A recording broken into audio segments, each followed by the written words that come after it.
Bertemu lagi dengan saya Ayang Walupiana Wanakasari, calon guru penggerak angkatan 11 dari Kabupaten Ngawi, kelas 277. Di sini saya tidak sendirian bersama Ibu Kepala Sekolah SDN Banget 1, yaitu Ibu Fitri.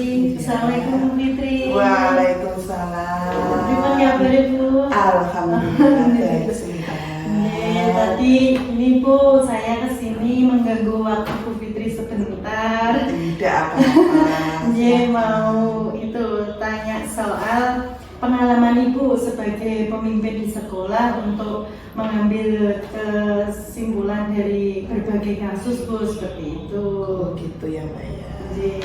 Jadi membahas dari segi pengambilan keputusan, dari mungkin ada dilema etika yang Bu Fitri rasakan ketika mengambil keputusan itu Bu. Ini Mbak Ayang CGP angkatan 11. Baik. Gini Mbak, sebagai seorang pemimpin itu ya Mbak ya, tentunya selama perjalanan atau selama kita menjabat sebagai seorang pemimpin pasti tidak bisa tidak itu. Pasti kita dihadapkan dengan permasalahan di mana kita bisa mengambil keputusan. Kalau permasalahannya itu rujukan kalau benar dengan salah, mungkin kita agak bisa ya, agak cepat ya. Tapi kalau sudah kaitannya dengan dilema etika, itu benar dengan benar,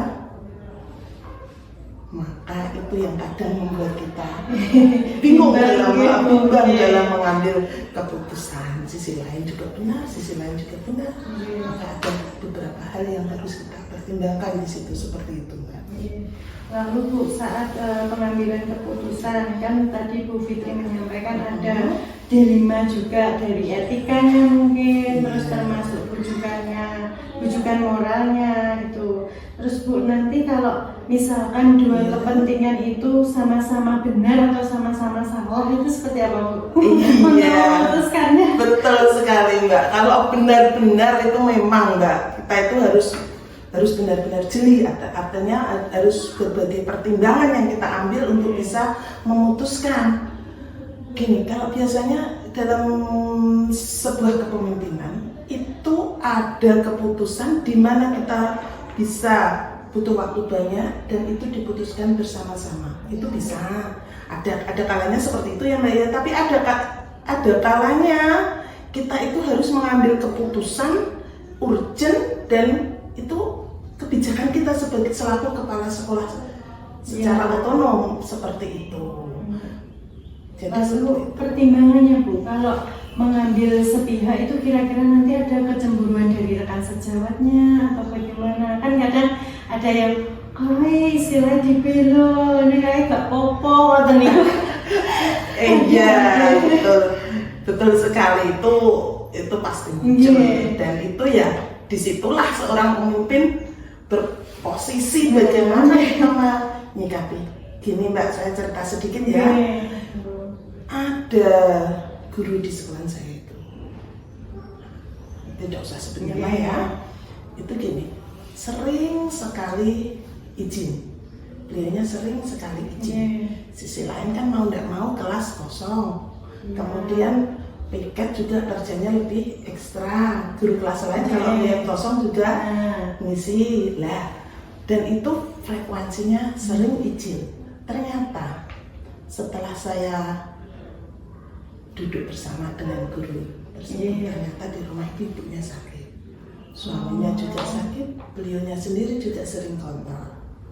Lah di sini sisi lain saya harus menjaga kondusif teman-teman biar tidak ada rasa cemburu. Sisi lain saya juga punya rasa kemanusiaan. Nah, setelah saya duduk bersama bu guru itu ya, saya ini ibu ya, tapi kan nggak saya sebutkan namanya, itu saya ajak ngomong, sekiranya itu tidak membutuhkan tenaga beliau, artinya kalau antar ibunya atau suaminya, kalau ada tenaga lain di saat jam kerja, saya harapkan untuk minta bantuan saudaranya atau bagaimana, seperti itu. Nah, untuk yang teman-temannya juga sesekali pada saat kita rapat saya ya sama-sama lah biar kondusif dan siapa yang ingin keadaan seperti itu. Tapi alhamdulillah semenjak saat itu sudah tidak ada lagi perasaan cemburu dari teman-teman. Saling memahami. Iya betul. Ya berarti dilemanya tetap ada nih Bu. Tetap. Dari yang Ibu putuskan itu kira-kira tentu saja ada nilai kebajikannya Ibu, baik dari sisi sekolahan, baik dari individunya yang bersangkutan gitu. Iya tetap. Anak jangan sampai dirugikan dalam hal ini. Dalam belajarnya sampai dirugikan. Berarti kalau secara rinci langkah-langkah yang Ibu ambil tadi, mulai yang pertama memanggil guru tersebut, diberikan pendekatan, mencari latar belakangnya gitu. Lalu menyampaikan pada forum juga untuk pertimbangan. Biar tidak ada dusta di antara kita, biar terbuka beliaunya tidak masuk itu karena seperti ini, biar sama-sama tahu. Pokoknya sudah disepakati. Iya. Lalu Bu, untuk hal yang paling efektif ketika pengambilan keputusan yang Ibu alami, misal contoh seperti tadi itu apa Bu? Hal yang efektif? Misalkan tujuannya itu untuk memanggil gurunya tadi, terus diberitahu ke rekan sejawat, seperti itu Bu. Tujuan saya itu win-win solution, artinya biar kita punya kesepakatan yang tidak saling merugikan seperti itu. Lalu Bu, ketika permasalahan itu ada, mestinya kan ada tantangan ketika Bu Fitri mencari solusi dari hal tersebut tentunya. Misalnya apa Bu, tantangan yang seperti apa? Mungkin dari gejolak hatinya Bu Fitri atau mungkin pertimbangan rekan-rekan kerjanya. Iya, tantangan itu gini Mbak. Kadang itu kita juga merasa kita itu punya hak yang sama, pekerjaan yang sama. Tetapi pada saat beliau banyak izin, yang saya takutkan timbul gejolak itu tadi. Nah, bagaimana saya sebagai seorang pemimpin bisa meredam itu semua seperti itu? Kalau misal gini Mbak, saya itu juga nggak menutup kemungkinan kalau kita itu dihadapkan dengan masalah, sementara saya tidak bisa memutuskan secara individu. Kadang itu saya juga sharing dengan Korwil di sini. Iya. Jadi semua kebijakan itu saya harapkan tidak melanggar aturan yang ada seperti itu. Berarti tetap penyelesaiannya diusahakan secepatnya gitu. Iya. Supaya kasusnya juga tidak berlarut-larut. Betul sekali. Terus Bu, kalau dari faktor yang selama ini atau membantu Ibu mempermudah dalam pengambilan keputusan itu dari pihak mana? Kalau pengambilan keputusan gini Mbak, sekolah saya kebetulan ini SDN Bangun 1 ini membiasakan keputusan itu kita musyawarah, kita duduk bersama, kita mengadakan rapat, kita memutuskan bersama. Dalam artian gini, kalau kita misalnya melakukan suatu program atau apalah atau kebijakan apa, kalau itu diputuskan bersama dengan guru-guru, itu rasanya gimana? Agak plong gini. Mereka membuat kesepakatan sendiri, maksudnya kita buat kesepakatan bersama-sama, mau tidak mau ini kesepakatan sudah kita setujui berjalan, mau tidak mau kan mereka juga ikut bertanggung jawab. Saya rasa itu jauh lebih efektif daripada kita yang secara pribadi membuat keputusan kita sampaikan ke guru-guru seperti itu. Saya sudah biasakan apapun itu selagi itu tidak urgent, kita duduk bersama, rapat bersama, buat kesepakatan bersama seperti itu.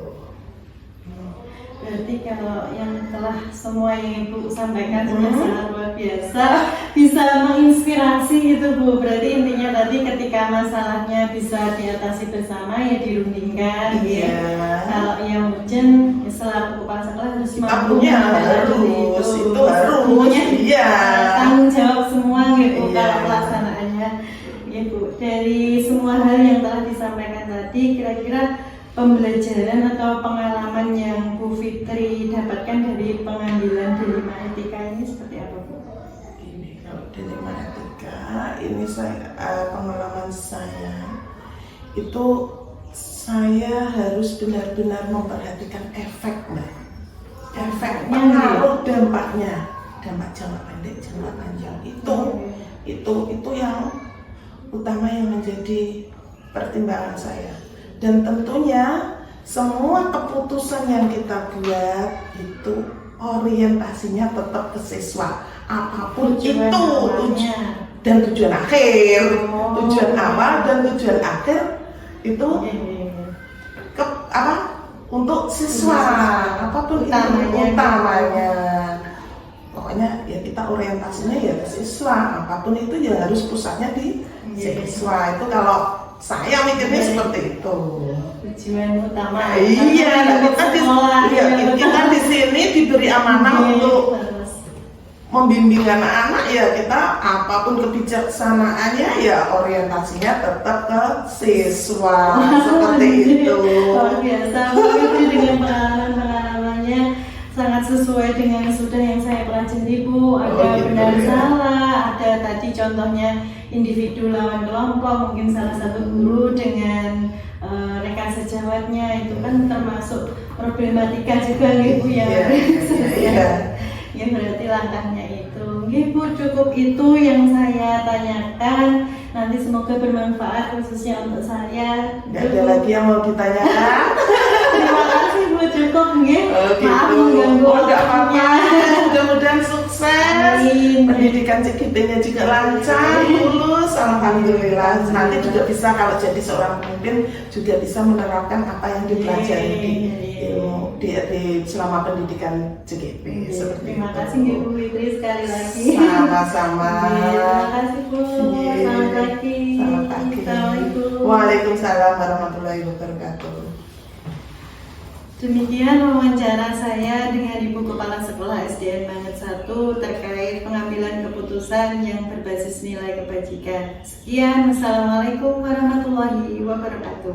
Waalaikumsalam warahmatullahi wabarakatuh.